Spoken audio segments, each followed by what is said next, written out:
1942 sampai 1945. Kalian lihat, ini adalah peta kedatangan Jepang ke Indonesia. Nggak perlu difoto karena nggak akan ada di ujian. Nggak perlu difoto karena nggak akan ada di ujian. Kalian cukup lihat nih, lihat ya, ini jalur-jalur dia lakukan pendaratan dari pulau satu ke pulau yang lain. Ini armada ketiga. Armada ketiga itu apa sih? Angkatan laut. Angkatan laut ini jalur tengah. Gimana Tarakan di sini? Di mana Balikpapan? Balikpapan di sini. Banjarmasin di sini. Lihat ya, di sini udah ada tanggalnya tuh, lengkap. Ini tanggal 10 dia datang, tanggal 11 dia berhasil menguasai. 11 Januari jatuh. Balikpapan tanggal 24, Banjarmasin tanggal 16 Februari. Pontianak tanggal 12. Kayak gitu. Tapi yang ada di gambar ini itu belum nggak bisa di cross check secara menyeluruh. Jadi nanti ada tanggal yang lebih pasti yang bisa kalian lihat. Jadi ini cuma gambaran aja. Kalian bisa pastiin ya. Dia lewat jalur mana aja? Jalur barat, jalur tengah, jalur timur. Jadi pertama kali dia ke Pulau Kalimantan dulu. Dikuasai di semua Kalimantan nih, karena di sini minyak bumi.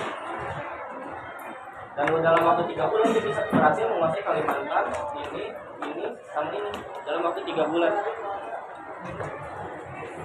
Dan cukup dalam waktu 3 bulan aja. Masih ingat gak apa aja yang dilakukan oleh Jepang di periode sebelumnya untuk menarik simpati rakyat Indonesia? Dia mengaku sebenarnya saudara tua Asia ya. Karena dia mengaku sebagai saudara tua Asia, akhirnya berapa? 4 pulau yang utama itu dominan itu berhasil dikuasai dari Kalimantan, Sulawesi, Sumatera, sama Pulau Jawa. Nah, di sini ya. Di sini yang perlu kalian perhatiin, ini adalah ilustrasi di mana bangsa Indonesia sangat menghormati bangsa Jepang pada saat itu. Sambutan rakyat Indonesia itu kayak gimana sih Pak? Nih, sambutan rakyat Indonesia. Kedatangan Jepang itu disambut baik oleh rakyat Indonesia karena Jepang menyebut dirinya sebagai saudara tua. Pak, kenapa ditebelin? Biar kalian tahu, nyatetnya udah nggak usah panjang-panjang, udah cukup aja nih. Jepang menyebut dirinya sebagai saudara tua, gitu. Bagi Indonesia, untuk apa? Untuk membangun citra positif sebagai pembebas Asia nih ya, pembebas Asia dari penjajahan Barat. Itu hal yang paling pertama. Kenapa Indonesia lebih suka pada saat Jepang itu datang? Itu ada janji-janji manis itu loh, kayak HTS. Oke. Nah, terus apalagi sih Pak yang dilakukan oleh Jepang sebagai mengaku saudara tua? Nah, Jepang juga melakukan propaganda. Propaganda itu penyuaraan untuk menggerakkan hubungan rakyat Indonesia. Nah, ini lihat nih. Propaganda dari Jepang itu apa aja sih? Nih, memperdengarkan lagu kebangsaan Indonesia Raya di samping lagu Sini Gayo. Di zaman Belanda emang boleh gak sih Pak? Gak boleh. Makanya ini cara Jepang menarik dukungan positif dari rakyat Indonesia karena ini memperdengarkan lagu kebangsaan Indonesia Raya di samping lagu Ibu Gayo. Misal ada pertanyaan nih, lagu dari negara Jepang itu nama lagunya? Pintar-pintar kalian nyatet deh. Pada Radio Tokyo saat itu. Nah, lalu bendera merah putih itu juga boleh dikibarkan, jadi sangat bersanding tuh saling berdampingan antara bendera Jepang dan bendera Indonesia. Kalau dulu bendera Belanda itu paling tinggi kan, bahkan bendera Indonesia aja nggak boleh dikibarin sama sekali pada saat itu.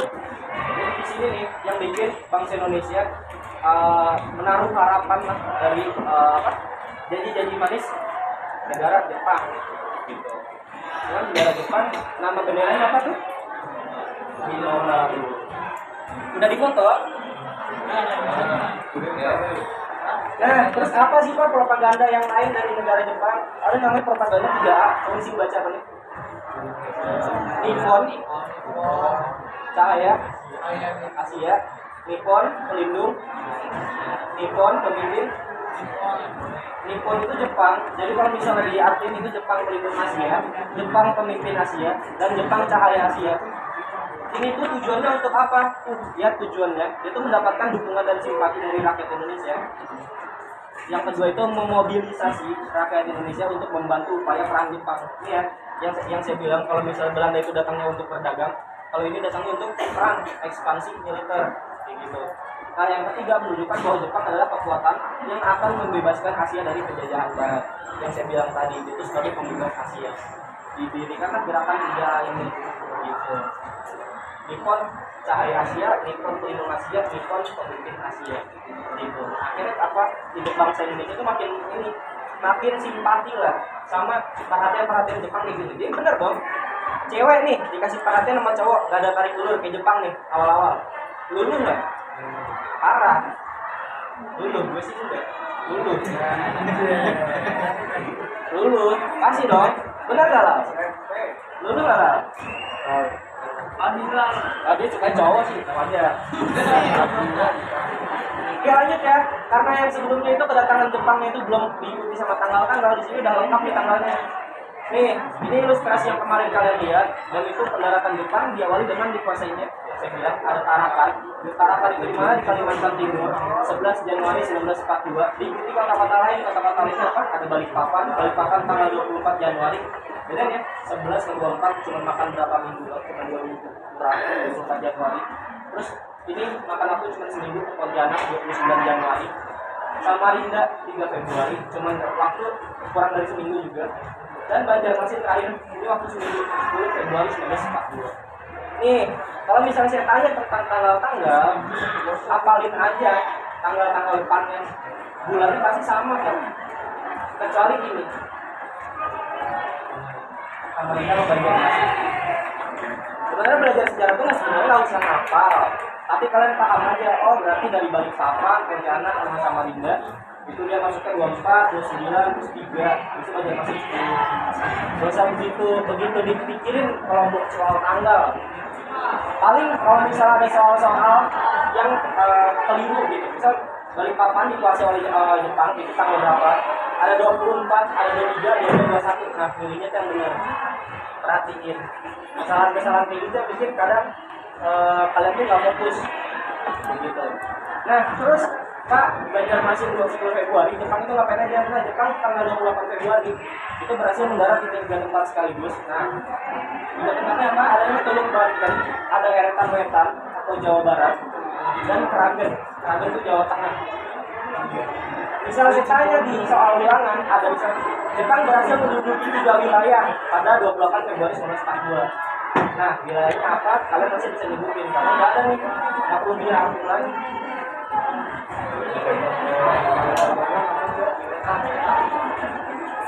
Nih, ada yang namanya Belanda takluk oleh Jepang. Jadi kan Belanda menguasai Indonesia dari tahun 1800 sampai 1941. 1942 ya, dia tuh itu lah sampai 1942 nih dia berhasil menguasai Indonesia. Dia kan kalah. Ini nih ya, ini perundingan antara bangsa Belanda dengan Jepang. Ini Belanda takluk oleh Jepang, maksudnya apa? Belanda menyerah tanpa syarat, benar-benar tanpa syarat. Jadi kayak dilucutin gitu semuanya. Karena apa? Karena semua kota-kota yang dikuasai oleh Belanda, kayak yang dari Tarakan, Banjarmasin, Pontianak, Samarinda, itu semuanya diserang. Eretan Wetan, Teluk Banten, sama Kragen itu diserang juga sama Jepang. Belanda punya apa kalau udah diserang? Udah dikuasai semua, kayak ini semuanya udah dikepung nih. Bisa tengah-tengahnya tuh di mana? Di Batavia. Tengah-tengahnya di sini. Dia mau kayak gimana lagi, akhirnya apa? Nih, tanggal 8 Maret 1942 ditandai dengan pertemuan Gubernur Jenderal A.W.L. Jarda van Stauffenberg dan para petinggi Belanda dengan Letnan Jenderal Hitoshi Imamura. Nih, Hitoshi Imamura itu paling kejam pada saat itu. Padahal bentukannya itu gemuk. Bukan kayak jenderal-jenderal yang kayak badannya jadi. Enggak. Kan gemuk nih Hitoshi Imamura. Di mana? Di Kalijati, Subang, Jawa Barat. Nama perjanjiannya apa? Nama perjanjian itu Perjanjian Kalijati atau Kapitulasi Kalijati.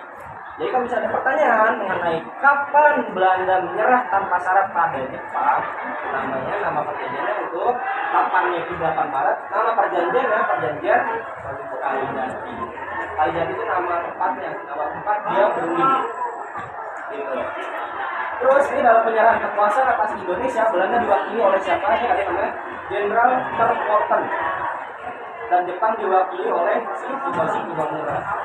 Jadi kalau misalnya penyerahan penyerahan wilayah itu diwakili Terpoten ada nggak sih Pak? Ada. Tapi Gubernur Jenderal ini yang menandatangani perjanjian kapitulasi Kalijati ini. Nama lainnya kayak gini. Kan ada yang namanya perjanjian ya. perjanjian, ya kan? Perjanjian apa? Kalijati. Ada yang namanya gini. Kapitulasi itu namanya kayak perjanjian Kalijati. Isinya apa? Misalnya perjanjiannya isinya ini Belanda menyerah tanpa syarat terhadap Jepang pada tanggal 1942. Jadi isinya itu penyerahan nih kekuasaan semua wilayah Belanda yang dikuasai Belanda pada saat itu di Indonesia itu diserahkan ke Jepang. Kalau perjanjian Kalijati. Sama si jenderal siapa sih itu? Jenderal Terporten nih. Dalam penyerahan kekuasaan. Kalau dalam pertemuan itu nama jenderalnya Jenderal Jarda van Starkenburg Stachouwer. Paling baik kalau 8 Maret penandatangan itu oleh Jarda, kalau penyerahan kekuasaan oleh Jenderal Terporten. Terporten itu penyerahan kekuasaan, Jarda van Starkenburg itu penandatangannya. Paham ya? Oke. Ini lanjut. Masuk silakan. Dari foto cara tadi. Ya, lanjut. Ini saya kasih gambaran peta Jepang, Okinawa, lain-lain. Ini ada Korea, ini ada Cina. Yang saya kasih tahu gambar kan ada nih. Ini Korea di sini, Cina di sini yang saya bilang gede banget. Ini Jepang kecil. Terus ini Indonesia, ini Filipina. Ini Indonesia.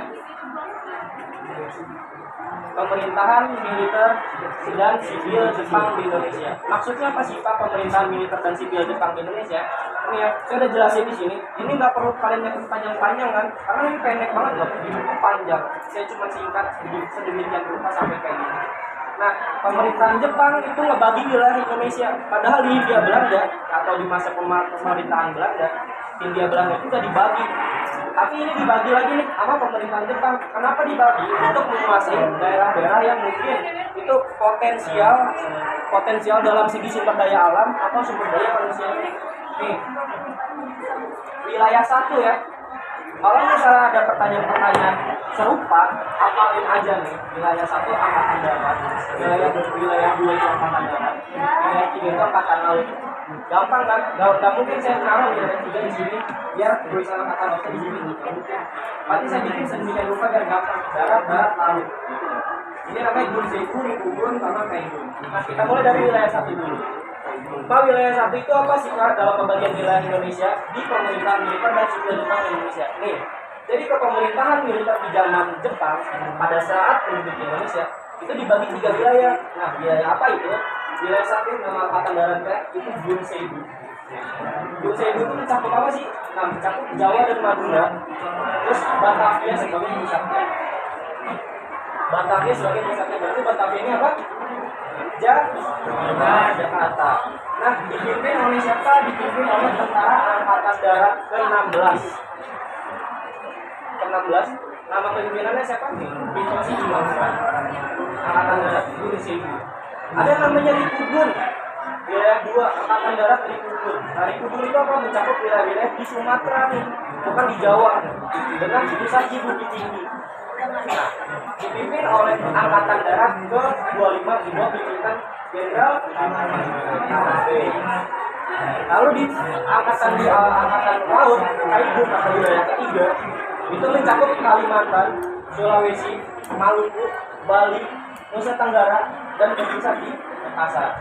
Siapa nama yang pemimpinnya nih?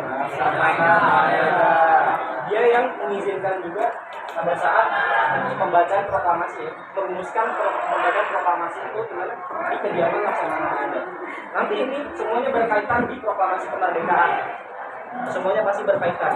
Ada tokoh ini yang paling berperan juga pada saat pembacaan proklamasi. Karena apa? Perumusan proklamasi itu dilaksanakan di kediaman Laksamana Maeda. Gitu.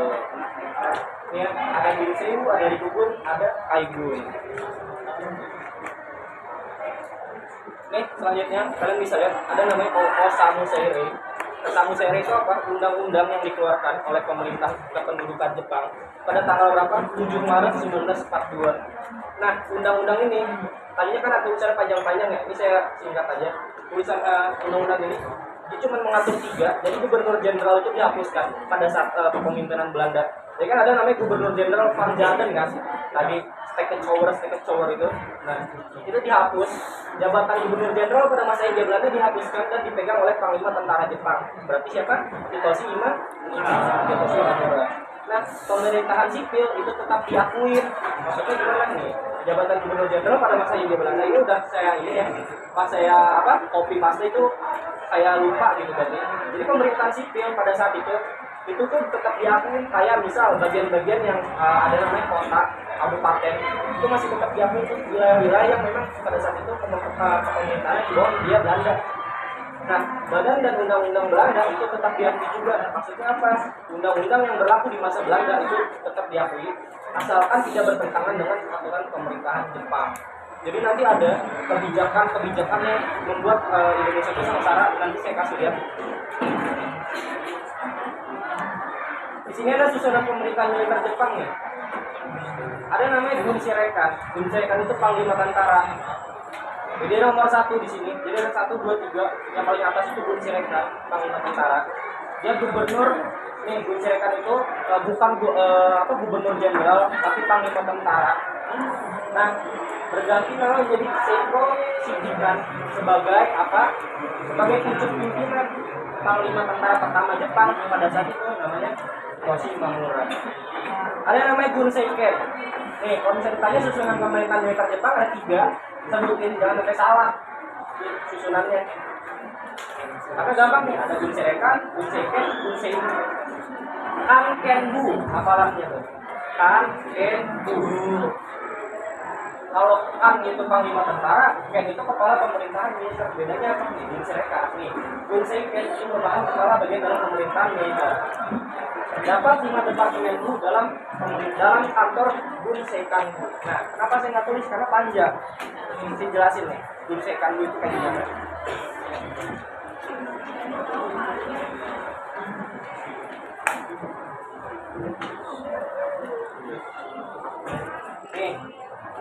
Ini kalian terserah ya, kalau mau nyatet sekarang juga nggak apa-apa, mau kalian ini pun juga nggak apa-apa.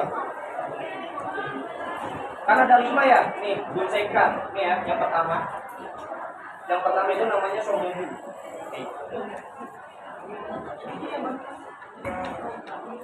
Nih, yang pertama namanya Somobu. Somobu apa? Ini namanya Departemen Dalam Negeri. Somobu apa? Departemen Dalam Negeri. Saya nggak mau nyatet kepanjangan. Saya nyatet yang ini aja.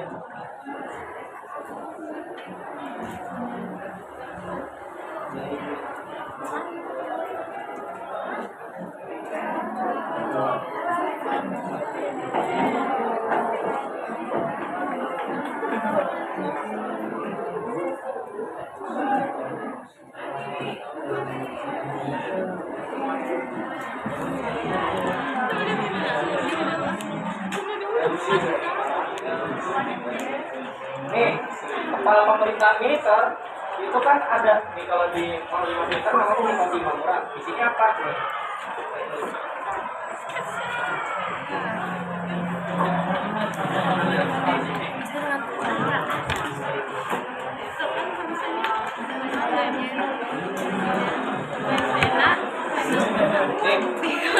Namanya Mayor Jenderal Seizaburo Okusaki. Penting dicatat daripada dipoto, soalnya kadang tulisannya nggak jelas kan. Nanti kalian menerapkan satu. Ini apa namanya Seizaburo? Seizaburo Okusaki.